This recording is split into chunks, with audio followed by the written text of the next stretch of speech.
Hello friends, good afternoon. চলে এসেছি আজকে সানডে স্পেশাল লাঞ্চ নিয়ে।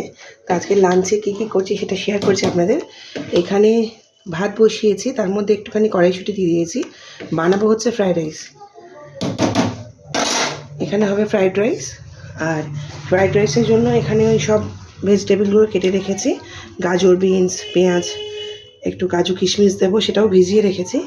আর এখানে হবে চিকেন চাপ। চিকেনটা ধুয়ে রেখেছি, পেঁয়াজ কেটে রেখেছি, এই পেঁয়াজটা পেস্ট করব। বাট দই নেই, দই আমার হাজব্যান্ড আনতে যাবে না, যেহেতু ওর অপারেশন হয়েছে, হাঁটাহাঁটি অতটা করতে পারছে না।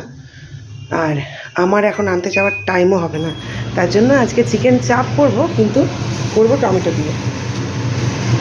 তো এটা কি নাম আমি জানি না, চিকেন চাপ বলবো না, রেজালা বলবো না, কি অন্য কিছু বলবো। তো চিকেন চাপটা বা রেজালাটা যেহেতু সাদা সাদা হয়, এটা সাদা সাদা করতে পারবো না যেহেতু দই দেবো না, কিন্তু টমেটো দিয়ে কাজু কিশমিশ দিয়ে করবো। তো কেমন লাগছে আমি কেমন রান্না করছি সেটা একটু পরে আপনার সাথে শেয়ার করছি, সঙ্গে থাকুন। Friends, Sunday special chicken rezala. আপনারা আবার বলবেন না লাল কেন হয়েছে। বললাম না টমেটো দিয়ে করব, দই ছিল না, দই আনতেও পারিনি। আর এখানে হয়েছে আমের চাটনি। ফ্রাইড রাইসটা এখনও হয়নি, ফ্রাইড রাইসটা এবার করবো, তো ওটাও আপনার সাথে শেয়ার করছি।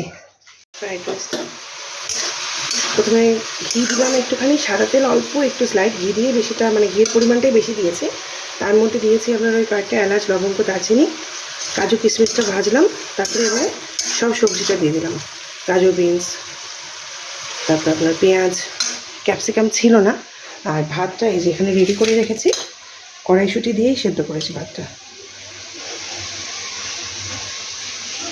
তো এটাই আজকে সানডে স্পেশাল রান্না। চাটনি করেছি, আর একটু আলু ফুলকপি ভাজা সকালে করেছিলাম, সেটা রেখে দিয়েছি, সেটা ছেলেকে দেব, তো শেয়ার করছি ওটা। তো আসছি একটু পরে। এই যে এটা হচ্ছে ফ্রাইড রাইসের ফাইনাল লুক। আজকে এই করেছি রান্না সানডে স্পেশাল। তো আজকের ভিডিও কেমন লাগলো প্লিজ কাইন্ডলি কমেন্ট সেকশানে জানাবেন। ভালো লাগলে লাইক, কমেন্ট, শেয়ার, সাবস্ক্রাইব, আর আমার আইডিটাকে ফলো করতে ভুলবেন না। ভালো থাকবেন সবাই, টাটা। আবার আসছি নতুন ভিডিও নিয়ে। টাটা সবাইকে।